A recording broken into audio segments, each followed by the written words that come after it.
자, 29일 목요일 시장에서 강했던 종목들을 분석해 보겠습니다. 우선 지금 가장 중요한 것은 보시다시피 미국 증시의 추세가 무너졌다는 것이며 바로 반등이 나오면 좋겠지만 이게 한 번 음봉이 나온 게 아니라서 황금선에서 여러 번 음봉이 나왔습니다. 바로 반등이 나온다 하더라도 수직으로 올라서 제자리로 돌아가도 이 폭이 너무 크기 때문에 지금 단기간의 반등을 노리기에도 상당히 부담스러운 상태입니다. 단기간 반등보다는 좀 시간이 걸려서 안정적으로 반등이 나와야 되는데 지금 중요한 것은 황금선 아래 있다면 밑에서 잡아당기는 힘이 강할 수가 있어서 언제라도 우리나라 시장 끝나고서 선물지수가 상승 중이라 하더라도 한 방에 마이너스로 돌아선 다음에 또 본장 들어가서 급락에 대한 가능성도 있을 수 있어서 지금은 100% 안심해서는 안 되는 구간입니다.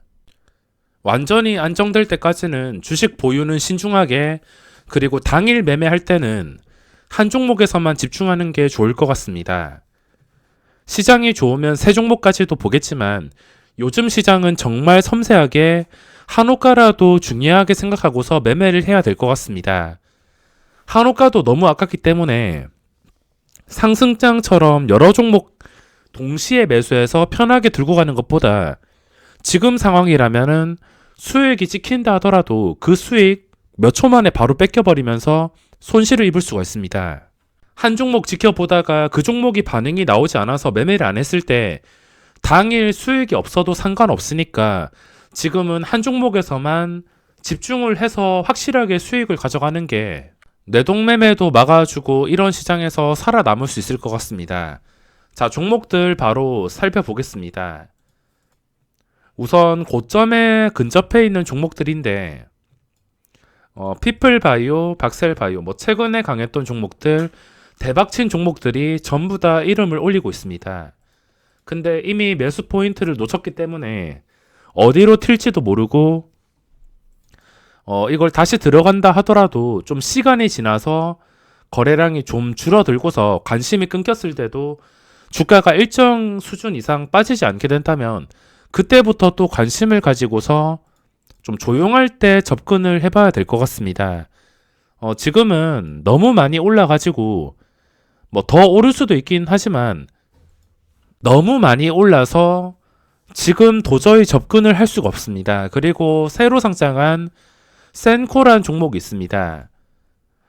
시간의 등락률 상위에도 센코가 상위에 이름을 올렸으며, 그리고 29일 목요일 시장에서 코스닥에서 거래대금 1위를 했습니다.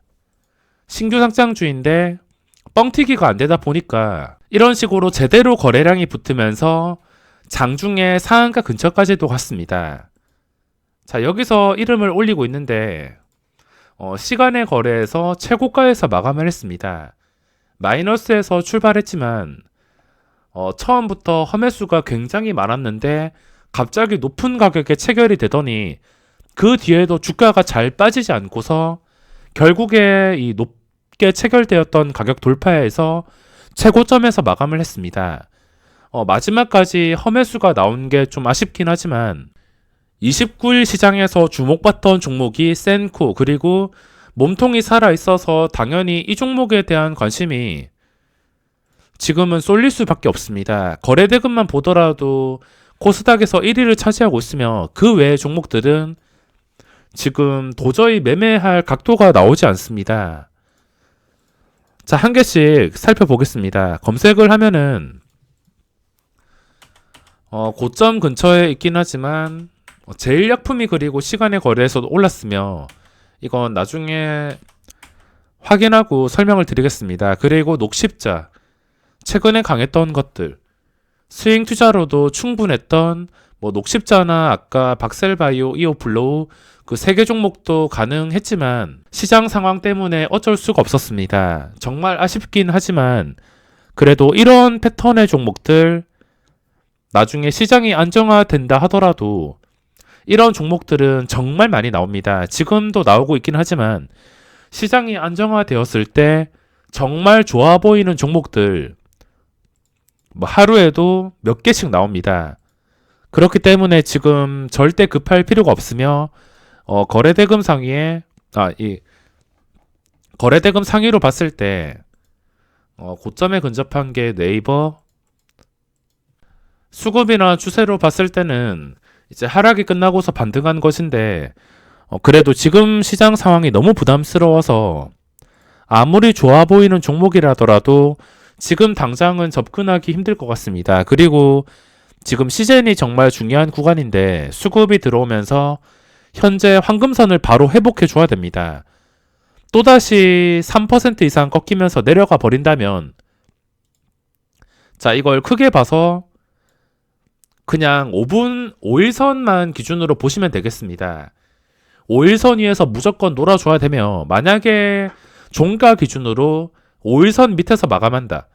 그러면은 밑에서 잡아당기는 힘 때문에 결국에 이 저점 깨면서 좀 안 좋은 상황이 나올 수가 있습니다. 지금은 반등했으니까 만약에 해외 증시가 갑자기 급락하거나 좀 악재가 떴을 때 시초가에 영향을 받게 된다면 시초가에 신경 쓰기보다는 나중에 종가를 봐서 5일선 밑에 있냐 위에 있냐 그거를 보고서 판단을 해야 될 것 같습니다. 삼성바이오로직스가 10% 반등이 나오긴 했지만 장기 하락 중이었기 때문에 여기서 들어갈 생각은 아직 없습니다. 일단 며칠 더 지켜봐야지 판단이 가능할 것 같지만 이미 그 전에 시세가 크게 나왔으며 지금은 한 방에 10%가 올랐기 때문에 따라 들어가기에는 상당히 부담스럽습니다. 그 밑에는 코스닥이 반등했다 하더라도 딱히 괜찮은 종목을 찾아보기가 어렵습니다. 자, 그리고 바로 시간의 거래로 넘어가서 시간의 거래 거래대금 상위를 보겠습니다. 제일약품이 1위. 여기 거래대금 상위에 잡히는 종목들 중에 어떤 종목을 고른다 하더라도 먹을 종목은 나올 수밖에 없습니다. 내가 만약에 제일약품에 집중하겠다 생각하고서 이 제일약품에서 집중을 하게 된다면 이게 변동이 나왔을 때 먹을 가능성이 높으며 만약에 변동이 나오지 않고서 내가 다른 것을 보지 않았는데 뭐 CMG 제약이나 뭐 아니면 센코나 시센이나 이런 다른 종목들이 급등한다 하더라도 절대 아쉬워하거나 그걸 억지로 따라 들어가려 하거나 여러 마리 토끼를 잡으려 한다면 실패할 수밖에 없습니다. 지금은 어떤 종목을 선택하시든 간에 한 종목에서만 집중하고 확실하게 조건이 갖추어졌을 때만 매매를 짧게 해야 됩니다. 그게 아니라면은 들어갈 필요가 없으며 그냥 구경만 하시면 됩니다. 1위가 일단 제일약품인데 자, 역사적 신고가까지 거리가 그렇게 멀진 않습니다. 화이자 때문에 이렇게 거래가 발생하면서 시세가 나오고 있는데 거래량이 붙고 수급까지 조금씩 들어오고 있습니다. 그리고 시간의 거래에서도 3% 정도. 지금은 기준가를 정하기가 상당히 어렵습니다. 그전 고점에 좀 쉬운 자리가 없으며 고점을 비교하려면 역사적 신고가인 71,700원 가지고 비교를 해야 되지만 여기서 71,700원까지 무조건 오를 수 있는 게 아니라서 내렸을 때도 생각을 해야 되기 때문에 지금 이 종목은 기준가를 잡기가 어렵습니다. 그 전에 어떤 자리를 지켜줘야 된다든지 이런 가격을 잡기가 힘든데 이런 가격을 잡기가 힘들다면은 당일 형성되는 시초가를 기준으로 잡아야 됩니다. 당연히 이 종목은 당일 형성되는 시초가랑 그리고 시간의 거래 종가, 고가 이 정도로 비교를 하면서 매매를 할 수 있습니다.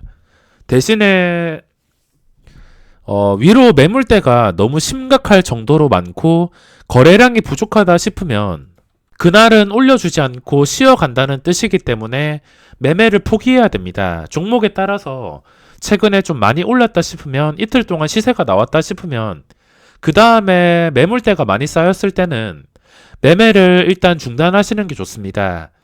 기준가를 정하기가 힘들고 뭐 이 종목을 본다 하더라도 시초가만 기준으로 본다면 대응을 할 수 있겠지만 저도 일단 분류를 했긴 했지만 우선순위를 뒤로 하고 장 시작하고도 계속해서 시초가 위에서 거래가 된다면 그때 위로 매물대 상황에 따라서 대응책을 마련할 생각입니다. 그리고 2위가 CMG 제약. 자, 시간의 거래에서 꽤나 강력하게 마감했습니다. 특이사항이 있다면 외국인 60만 주, 기관 쪽에서도 10만 주 정도가 들어왔습니다. 평소에 보기 힘든 그런 기관의 매수세가 들어왔으며 외국인 단타 물량이라 생각하니까 좀 부담스럽긴 하지만 현재 일봉 차트는 괜찮은 상태입니다. 일봉 차트는 괜찮고 그리고 호가 단위가 변화는 5,000원까지 넘어섰습니다. 당연히 지금 기준가는 5,170원 그리고 시초가 그리고 장중에 5,000원은 당연히 지지를 해줘야 됩니다. 떨어진다 하더라도 호가 단위를 다시 깨지 않고서 최대한 5,000원에서 멀어져서 거래가 되어야지 이 5,240원 뚫어주고서 여기서 뚫어주게 된다면 당연히 기준가가 5,240원입니다. 그 전에 높았던 고점이 5,240원인데 고점까지 거리도 멀지 않고 호가 단위가 변했으며 차트도 그렇게 나쁘지 않은 상황이라서 시간의 거래에서는 그나마 양호하게 마감했습니다. 변수가 있다면 이 단타 외국인이 바로 나갈 수 있다는 것. 외국인이 나간다 하더라도 녹십자처럼 CS증권 쪽에서 나가는데도 주가가 오후장에 이렇게 상승이 나왔습니다. 외국인이 나가도 주가가 빠지지 않는다면은 그땐 좀 긍정적으로 생각할 수가 있으며 외국인이 나가고 매수세는 들어오지 않고 거래량이 끊기면은 그땐 매매가 힘들 수가 있습니다. 자, 그리고 시간의 거래에서 곧버스가 0.4% 이거는 의미가 없습니다. 지금 미국 증시가 추세 이탈한 것 그리고 언제 어떻게 떨어질지 모른다는 것 어디로 튈지 지금 도저히 알 수가 없어서 시간의 거래에서 한 1% 이상 움직임이 아니라면 그렇게 크게 의미가 없습니다. 그리고 하한가를 갔던 우수 AMS 이것도 내가 버틸 수 있는 변동성이 아니라서 매매할 계획은 없습니다. 삼성전자도 마찬가지.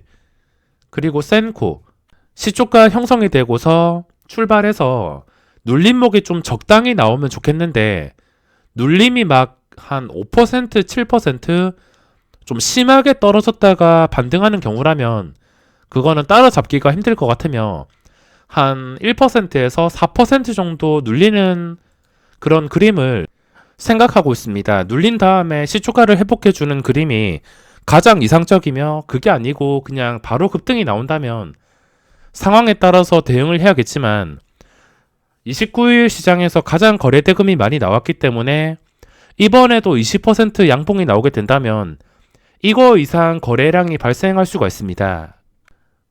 과연 피플바이오 같은 종목처럼 대박이 날진 모르겠지만 제가 설명을 안 하더라도 거래대금 상위에 찍혔기 때문에 아마 많은 개인 투자자분들이 보고 있을 것 같습니다. 그리고 시젠은 계속 설명을 드렸고 5일선이 무조건 중요합니다. 종가 기준으로 살펴보시면은 방향을 잡는 데 도움이 될 것이며 그 밑으로 내려가면은 수젠텍 그 전에 무너진 차트라서 매매할 생각은 없습니다. 그리고 대성파인텍이 마이너스 3.5%. 이 종목도 며칠 동안 보고 있긴 한데 현재 중요한 자리가 2,500원쯤입니다. 근데 현재 자리도 2,500원. 중요한 자리에 놓여 있지만 시간의 거래에서 2,400원까지 빠졌습니다. 빠진 다음에도 종가 기준으로 양봉이 뜨면서 좀 괜찮게 2,500원 위에서 마감을 해준다면은 그 뒤부터 수익을 노려볼 수 있을 것 같습니다. 이건 종가 기준으로 판단한 다음에 괜찮은 양봉이 나왔을 때 2,500원 위에서 마감한다면 고점을 유지해준 상태라서 매매를 노려볼 수 있을 것 같습니다. 수젠텍 매매 계획이 없으며 그리고 녹십자 지금 전 고점이 31만 8천원 거리가 그렇게 한 방에 오르기에는 그렇게 가깝지는 않은데 그래도 또 멀지도 않습니다. 그냥 오늘같이 한 방만 더 뜨면은 바로 따라잡는 것인데 과연 여기서 쉬었다 갈지 아니면은 바로 끝까지 올라 버릴지 이거를 판단하기가 굉장히 까다롭습니다. 원래 매매 포인트는 이때 고점 지켜줄 때 28일이 매매 포인트였는데 이미 포인트를 지났기 때문에 지금은 굉장히 애매합니다. 올라가던가 아니면 며칠 쉬었다가 가던가. 근데 며칠 쉬어준다면은 그때 수급 상황 보고서 판단을 할 수 있을 것 같습니다. 신규 진입자 입장에서는 당연히 하루 이틀 지났는데도 주가가 잘 빠지지 않는다면 그 뒤에 또 상승을 노려볼 수가 있습니다. 최근 26일 날 올랐던 고점이 29만 500원. 이 29만 500원 위에서 마감한 상태입니다. 가장 가까운 기준가는 29만원 정도가 되겠으며 내려간다 하더라도 다시 29만원 지켜주게 된다면 그때는 힘이 강하다고 판단을 할 수가 있습니다. 그 밑으로는 뭐 의미가 있는 종목이 없어서 이 밑에 종목들은 분석을 해도 의미가 없습니다. 자, 그리고 상한가 종목입니다. 어떤 시장에서든 상한가 종목이 나오게 되어 있는데 우선 전 고점과 거리가 괜찮은 종목이 있다면 아주 IB 투자 전 고점 2870원과 거리가 가깝습니다. 상한가 잠긴 시간이 2시쯤부터 1시간 반 정도인데 갭상승만 낮게 뜬다면 그 전 고점과 거리가 멀지가 않아서 이거를 비교하면서 시초가와 함께 또 매매를 노려볼 수가 있습니다. 항상 어떤 매매든 간에 시초가 밑에서 거래가 되거나 황금선 아래 있다면 그거 무리해서 잡을 필요가 없이 항상 확실할 때만 매매를 해야지 수익을 쌓아갈 수가 있습니다. 그냥 무작정 싸 보인다고 황금선 아래에서 반등할 거라 생각하고서 매매하다가 뭐 어쩌다가 맞긴 하겠지만 그게 틀릴 경우에는 손실이 더 커지면서 몇 주 동안 아니면 한 달, 두 달 동안 벌어놓은 수익금 아무렇지 않게 날아가기 때문에 지금 시장에서는 최대한 확실해 보이고 한 종목에서만 집중하는 게 정말 중요합니다. 그 외의 종목은 호가창이 너무 말도 안 되게 가볍고 그리고 시가총액이 너무 작습니다. 이거는 매매 계획이 없습니다. 소수의 종목만 보면서 호가창의 움직임을 잘 주시하면서 한 호가라도 더 유리하게 대응하기 위해서 노력을 해야지 어디로 튈지 모르는 위험한 시장에서 살아남을 수가 있습니다. 10월 마지막 날인데 마무리 잘 하시기 바랍니다.